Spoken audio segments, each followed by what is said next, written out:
वंदनीय संत समाज, धर्म प्रेमी बंधुओं,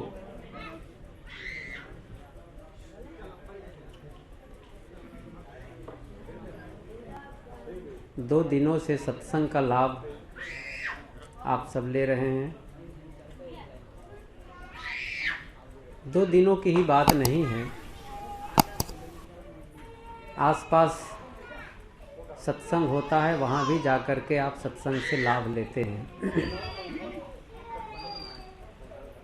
जीवन में बारंबार सत्संग की आवश्यकता क्यों है?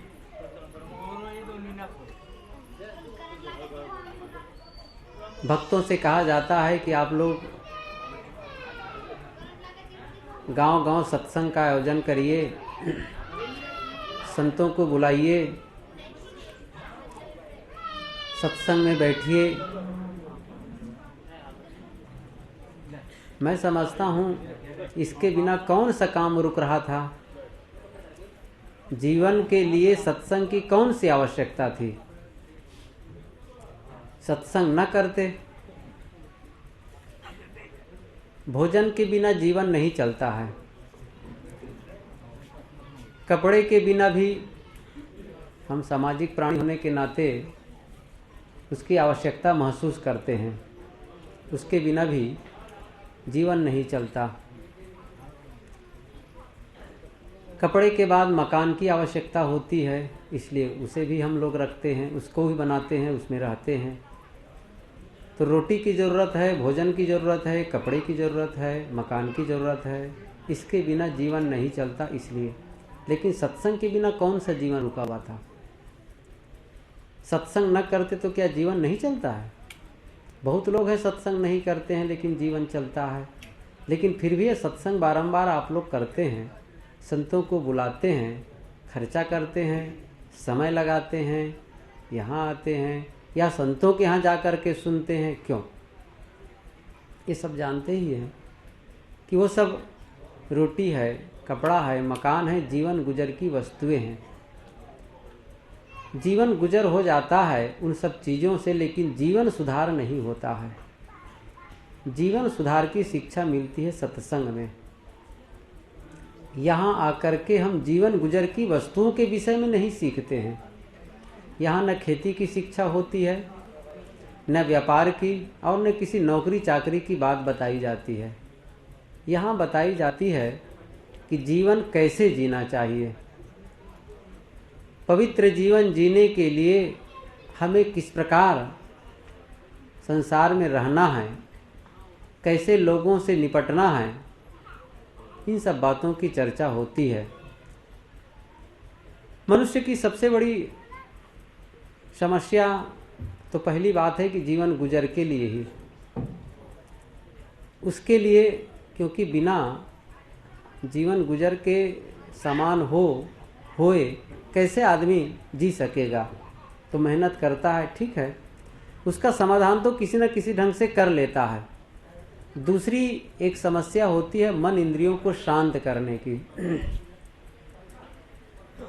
और तीसरी समस्या होती है कि लोगों के बीच, जिन लोगों के बीच रहते हैं उन लोगों के साथ प्रेम का बर्ताव।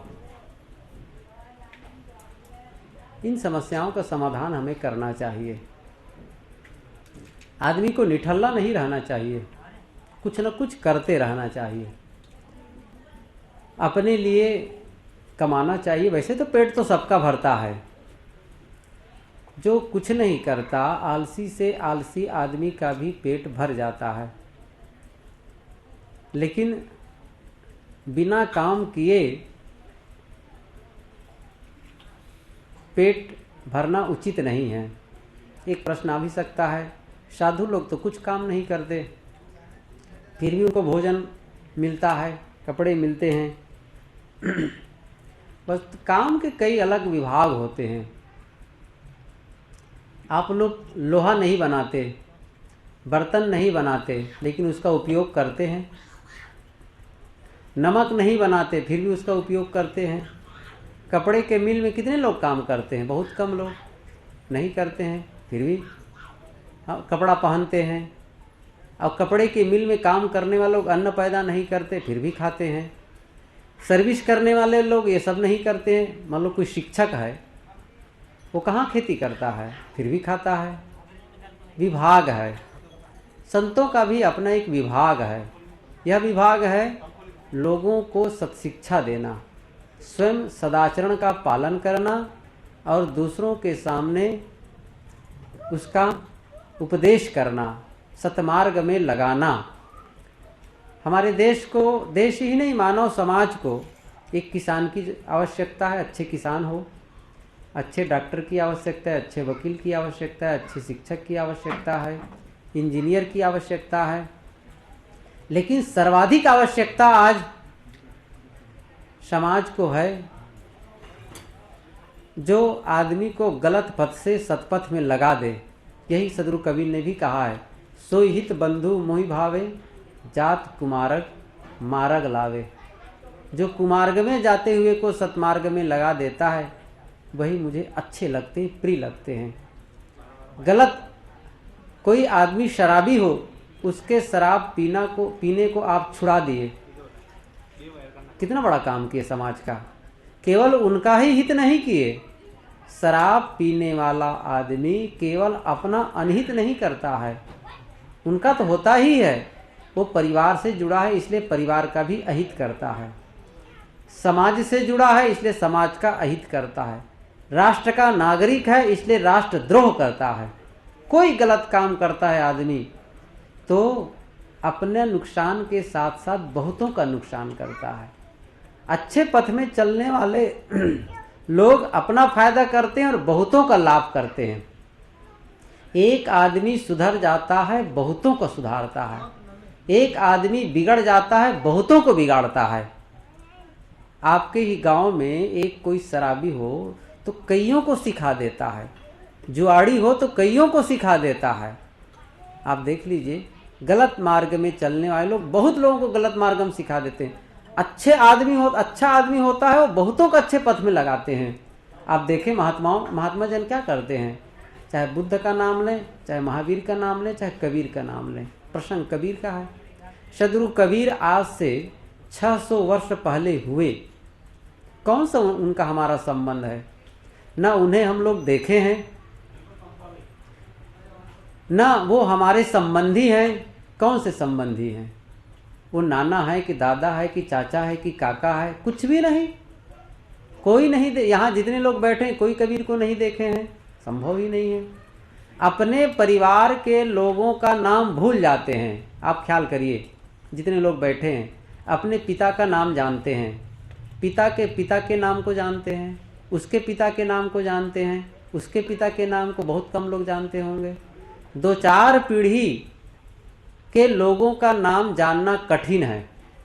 और कबीर हमारे पीढ़ी के नहीं हैं, पता नहीं कहाँ पैदा हुए, कहाँ जन्मे, कैसे रहे, कुछ मुलाकात, फिर भी उनकी याद करते हैं, उनके बीजक को पढ़ते हैं, टीका व्याख्या लिखते हैं, उसको बताते हैं। क्या कबीर हम लोगों के पीछे लगे हुए हैं कि हमारी बातों का प्रचार प्रसार करिए? कहा के गड़ोथ में जाकर के कबीर के विचारों का प्रचार करिए, कबीर ने कहा है? नहीं, लेकिन हम अपनी गरजवश ये कर रहे हैं। मैं ये कह रहा था, एक सुधर गए कबीर, आज देखो कितने को सुधार दिए। तो सुधार का काम, समाज सुधार का काम संतजन करते हैं। बात ये उठी थी कि बिना कुछ कमाए खाना अनुचित है, फिर भी लोगों का पेट भर जाता है। हम सबको परिश्रमशील होना चाहिए, कुछ न कुछ अपनी अपनी दिशा में परिश्रम करना चाहिए और अपने जीवन गुजर का समाधान कर लेना चाहिए।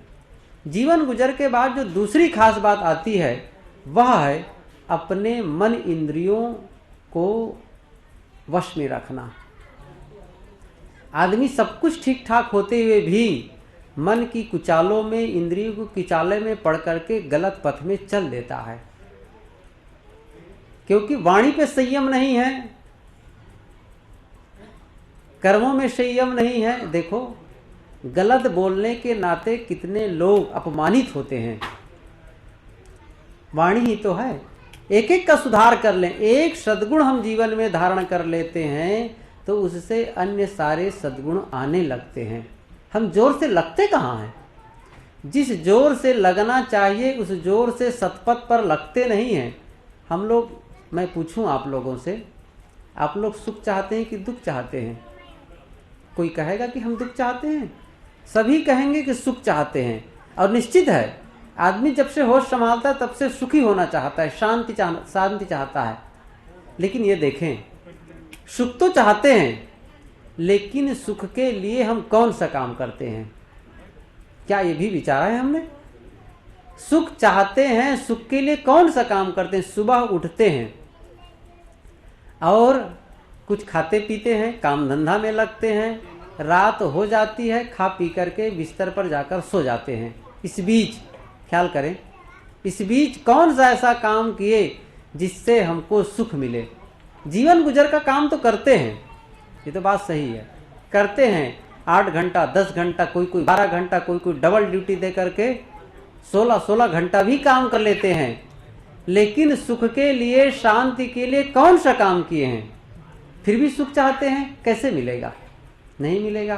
कोई आदमी भूखा हो, भूख लगी हो है, और वो कहे कि मुझे भूख लगी है, लेकिन भोजन के लिए प्रयास न करे। किसी को प्यास लगी हो और कहे कि बड़ी प्यास लगी है, लेकिन पानी के लिए प्रयास न करे, उसको न तो कहीं जा कर के खोजे पानी, न पानी के पास जाए, तो हम कहेंगे झूठ कहता है ये। भूख लगी होती तो चुपचाप बैठा रहेगा? जिसको प्यास लगी होगी चुपचाप बैठा रहेगा? वो पानी के लिए तड़फेगा, भोजन के लिए आदमी बेताब होगा। और कब तक होगा? जब तक पानी न मिल जाए तब तक पानी के लिए वो प्रयास करेगा। पानी मिलेगा, पिएगा, तब कहेगा अब ठीक हुआ। इसका मतलब उसकी प्यास थी तब पानी खोजा। भूख है तो भोजन खोजा। किसी को रोग लग जाए और चुपचाप बैठा रहे, दवाई न खोजे, कहेंगे कैसा है? इसका मतलब ठीक ठाक, इसका तबीयत ठीक है, गलत कहता है, रोग है, रोग है। यही ना बात हुई। इसी प्रकार से हम सुख चाहते हैं, हम शांति चाहते हैं, और अलसाए बैठे हुए हैं। कोई परिश्रम नहीं, कोई मेहनत नहीं, उसके लिए कोई प्रयास नहीं। तो हम लोगों का कहना भी वैसे ही है जैसे भूख प्यास के लिए लोग कहते हों। कुछ नहीं, हम सुख नहीं चाहते हैं। अब सुख चाहते हैं, इसका फल, इसकी वानगी होगी, इसकी पहचान होगी कि जब तक के हम सुखी न हो जाएं, जब तक हम शांत न हो जाएं, तब तक उसके लिए प्रयास करें। लेकिन अपने अपने जीवन को झांके कौन सा काम करते हैं? नहीं करते हैं। इसलिए ये काम सबको करना है, सबके लिए आवश्यक है। मैं कहा ना, सुख चाहते हैं, तो सुख कौन चाहता है? सब चाहते हैं, नारी भी, पुरुष भी, युवक भी, वृद्ध भी, सब चाहते हैं। इसलिए सबको आवश्यक है। और इस साधना पथ, ये धर्म का पथ, ये अध्यात्म का पथ इसी के लिए है। अध्यात्म का पथ केवल सुख पाने के लिए, शांति पाने के लिए है। मन एकदम शांत हो जाए। कोई धर्म पथ में लगा भी हो, कोई अध्यात्म पथ में आगे बढ़ रहा हो, लेकिन सुखी न हो जीवन उसका, फिर भी दुखी दुखी हो, इसका मतलब यह हुआ वो धर्म के नाम पर कोई कर्म कांड में उलझ गया है, सही धर्म नहीं कर रहा है। सही धर्म करने का अर्थ है उसके जीवन के दुख घटे। सीधी सी बात है। जीवन में दुख बने के बने हैं, ज्यों के त्यों हैं, और कहता है कि मैं तो यहाँ गया, वो धर्म किया, अमुक संप्रदाय में दीक्षित हूँ, अमुक गुरु से दीक्षित हूँ, ये जब करता हूँ, वो तब करता हूँ, इतना दान करता हूँ, उतना दान करता हूँ। ठीक है, करते होंगे, लेकिन वो दिखावे का है। धर्म सीधा जीवन से जोड़ता है, न वो आकाश की चीज है और न मृत्यु की बाद की चीज है। धर्म सीधा जीवन से, जीवन का संबंध वो जोड़ता है। मतलब एक हाथ में आप रुपया दीजिए, दूसरे हाथ से सौदा लीजिए। ये नहीं कि बाद में मिलेगा, कुछ नहीं।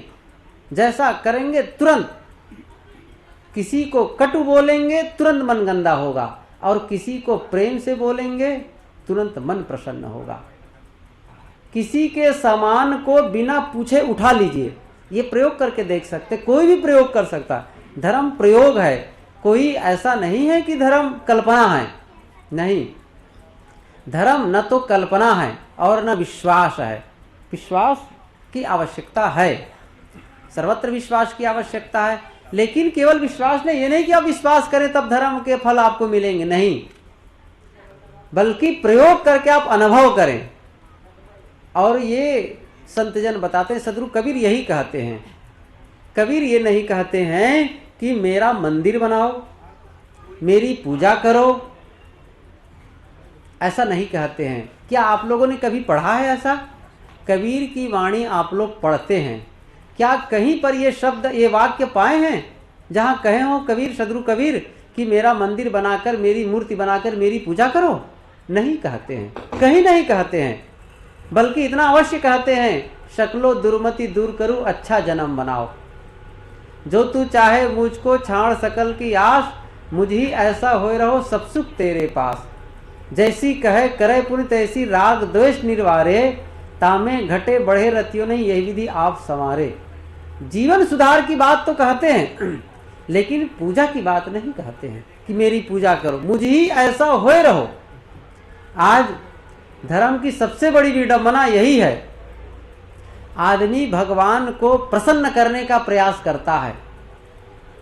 मंदिर में जाएगा तब, कहीं तीर्थों में जाएगा तब ये सोचता है कि किसी भांति भगवान प्रसन्न हो जाए। भगवान को प्रसन्न करने की आवश्यकता नहीं है, बल्कि जीवन सुधारने की आवश्यकता है। जीवन सुधार करेंगे तो भगवान अपने आप प्रसन्न होगा। भगवान क्यों नाखुश है? जरा ख्याल करिए इस बात को। लोग कहते हैं भगवान नाखुश है, भगवान क्यों नाखुश होगा? भगवान इसलिए नाखुश होगा क्यों, हम गलत करते होंगे, और हम सही भी करते हो फिर भी भगवान यदि नाराज है तो हम भगवान कैसे कहें? कोई लड़का ईमानदार है, सेवा परायण है, आज्ञा परायण है, सब कुछ बढ़िया करता है, फिर भी पिताजी नाराज है, तब पिताजी की गलती कि लड़के की गलती है? पिता की गलती है ना, लड़के की गलती नहीं है। और पिताजी सचमुच लड़का गलत है और पिताजी नाराज हैं, तो पिताजी को प्रसन्न करने का उपाय क्या है? क्या पिताजी के नाम लेकर के आप जप करेंगे? क्या उनके मूर्ति के सामने जाकर पूजा करेंगे, उनके चित्र की आरती करेंगे? यही पिता को प्रसन्न करना होगा? नहीं, पिता को प्रसन्न करने का उपाय यही है, जो वो कहें उसके अनुसार चलें, उनकी आज्ञा का पालन करें, यही ना बात होगी। बस तो अपने को सुधारना हुआ। किसी भगवान को प्रसन्न करने का फल का मार्ग यही है कि हम अपने जीवन को सुधारें। यदि हम गलत करते हैं तभी वो नाखुश है, अच्छा करेंगे तो नाखुश नहीं होंगे। तो सीधी सी बात है, अपने जीवन को सुधार, अपने ऊपर बात आ गई। तो मैं कह रहा था, आज धर्म अवश्य किया जाता है, लेकिन वो जीवन से हट के होता है। इसीलिए आदमी बहुत कुछ करके भी, तमाम तीर्थों में घूम करके, तमाम मंदिरों का खाक छान करके, जब तब करके दुखी का दुखी बना रहता है। हम सुखी होना चाहते हैं तो अपने जीवन को शोधें, जीवन के त्रुटियों को निकालें, जीवन की गलतियों को निकालें, और दोष रहित जीवन वही सुखी जीवन है, शांत जीवन है। और यही हम सबका उद्देश्य है। हमको जीवन इसीलिए मिला है, केवल कमाने खाने के लिए जीवन नहीं मिला है, केवल परिवार पालन के लिए जीवन नहीं मिला है। परिवार पालन के लिए कौन नहीं कहता है? क्या संतजन यही कहते हैं कमाओ मत, धन न कमाओ? धन गलत चीज है? कौन कहता है धन पाप है? संत कोई नहीं कहेगा कि धन पाप है, परिवार पाप है। परिवार की जिम्मेदारी संभालो, जिम्मेदारी निभाओ, आए गए उनकी जिम्मेदारी निभाओ, लेकिन जो सर्वाधिक जिम्मेदारी है जीवन सुधार की, वह काम क्यों नहीं करते हैं? परिवार पालन करते हुए, धन कमाते हुए जो काम करना है वह है जीवन सुधार का जीवन सुधार का काम है। यह हम सबको करना चाहिए। और ये एक दिन का काम नहीं है, एक दिन का काम नहीं है, और किसी के आशीर्वाद से भी नहीं होना है। कोई आशीर्वाद दे दे, कोई चमत्कारी घटना घट जाए, ये नहीं होगा। ये तो मन से ही निकाल देना चाहिए कि गुरु आशीर्वाद दे देंगे, संत के आशीर्वाद से हमारा जीवन सुधर जाएगा, नहीं होगा। वो केवल उपाय बता सकते हैं। हम सब आलस में जीवन बिताते हैं। व्यवहार के क्षेत्र में तो कर्म हमारा ठीक रहता है। यदि हम खेती करना चाहते हैं तो स्वयं जाकर मेहनत करते हैं फसल पाने के लिए, नौकरी में स्वयं जाते हैं, दुकान पर स्वयं बैठते हैं जाकर के, क्योंकि उसमें विश्वास नहीं है कि हम भगवान कृपा कर दे या गुरु महाराज कृपा कर दे। जहाँ साधना की बात आती है जहाँ जीवन सुधार की बात आती है वहाँ हम मोहताज होते हैं गुरु और भगवान के। यहाँ भी यही नहीं होगा। यहाँ भी हम सुखी रहना चाहते हैं तो हमें ही करना पड़ेगा। और एक दिन का काम नहीं है, ये रोज रोज का काम है। प्रतिदिन रोज समय निकालना, क्योंकि रोज हमारे मन में रोज विकार आने की संभावना है। परिवार में रहते, मैं बीच में ये भी कहा था कि जिन लोगों के बीच रहते उनके साथ अच्छा बर्ताव करना एक जिम्मेदारी यह भी है। जिन लोगों के साथ रहते हैं आप नहीं चाहेंगे, आप अच्छा हैं, फिर भी आपके परिवार के ही सदस्य ऐसे हो सकते हैं जिनका बर्ताव आपको पसंद ना हो। उन्होंने कुछ ऐसा काम कर दिया जिसको लेकर के आपका मन झंझना गया, आप परेशान हो गए। अब वो अंदर में जो विकार आ गए हैं, उनके बर्ताव को, उनके विचार को, उनकी बात को सुन करके मन में एक उद्वेग आ गया है। उस उद्वेग को शांत करने के लिए आप क्या करेंगे? क्या दवाई करेंगे? क्या डॉक्टर उसकी औषधि देगा? नहीं। इसके लिए यही माध्यम है, अकेले में बैठ करके आत्मचिंतन करना, आत्मशोधन करना। इसी को भजन भी कह सकते हैं। ये भजन ही एक ऐसी औषधि है जिसके माध्यम से जो रोज रोज के विकार आते हैं वे धुलते हैं। इसलिए रोज आवश्यक है। एक दिन समस्या आए, ये कोई कहे कि जीवन में एक बार समस्या आएगी तो पूरा सब मिल करके उसके समस्या का समाधान कर दें, लेकिन ऐसा नहीं है जीवन। आज समस्या है, उसका समाधान, कल फिर समस्या। जब तक जीवन है तब तक समस्या आएगी। कोई ऐसा काम करो जिसमें समस्या ना आए, ऐसा हो कोई काम करिए, समस्या रहित कोई काम हो ही नहीं सकता है। लेकिन उसके जीवन तब सफल होगा जब उसका समाधान रोज हम ढूंढ लिया करें, रोज रोज उसका निवारण कर लिया करें। समस्या में उलझ करके दुखी होते हैं और उसको समाधान करने से सुखी होते हैं। अच्छा हो, वैसे समस्या नहीं है, लेकिन मन ऐसा है कि समस्या माना करता है। ऐसा कुछ हो कि हम समस्या आए उसका समाधान करते जाएं। इसलिए रोज भजन की आवश्यकता है, रोज सत्संग की आवश्यकता है। सदगुरु कबीर इसीलिए कहते हैं, नित खरसान लोहा गुन छूटे, नित की गोष्ठी माया मोह टूटे। रोज रोज गोष्ठी करो, रोज रोज रोज अकेले में बैठो, रोज ये सोचने कि सचमुच हमारे में दुख क्यों है। मैं 25 साल से भगत हो गया, 40 साल हो गए भगत हुए, 20 साल हो गए साधु का वेश धारण किए, अभी भी दुखी हूँ, अभी भी क्रोध आता है। ग्लानि होती ही नहीं आदमी को, ग्लानि हो, क्यों क्रोध आता है, क्यों लोभ में मैं फंसा हूँ, क्यों काम कीचड़ में फंसा हूँ। इन सब चीज को धोने का प्रयास करेंगे तब जाएगा।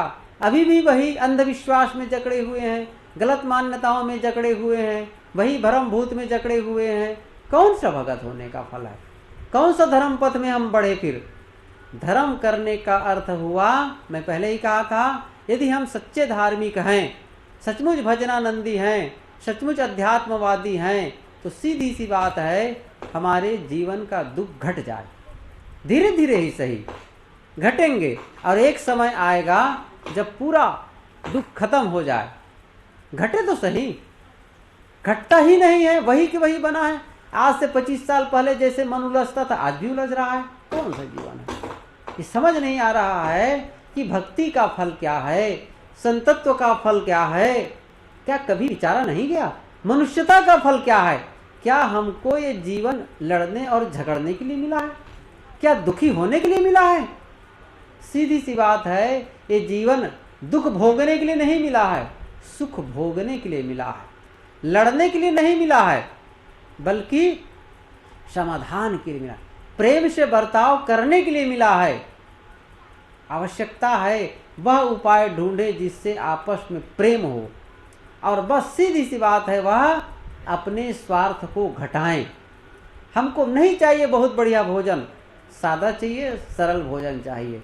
बहुत बढ़िया कपड़ा नहीं चाहिए, सादा कपड़ा चाहिए, सरल कपड़ा चाहिए। बढ़िया मकान है, साधारण मकान में रह लेंगे। त्याग से ही हम धर्म पथ में आगे बढ़ सकते हैं। त्याग नहीं करेंगे, भोगों का त्याग नहीं करेंगे, कामनाओं का त्याग नहीं करेंगे, तो दुखी दुखी बने रहेंगे। कहीं भी रहें, दो आदमी यदि त्यागी हैं तो प्रेम से रहेंगे, 10 आदमी त्यागी हैं तो प्रेम से रहेंगे, और 2 आदमी कहीं भोगी हैं, स्वार्थी हैं, तो प्रेम से नहीं रह सकते। 100 आदमी एक साथ रहेंगे लेकिन त्याग भाव वाला है तो सब प्रेम से रहेंगे। और 2 ही कहीं स्वार्थी हो गए तो आपस में लड़ेंगे। हमें भोगों का त्याग, स्वार्थ का त्याग करना चाहिए, तभी हमारा जीवन सुखमय होगा। इसी के लिए हमें जीवन मिला है।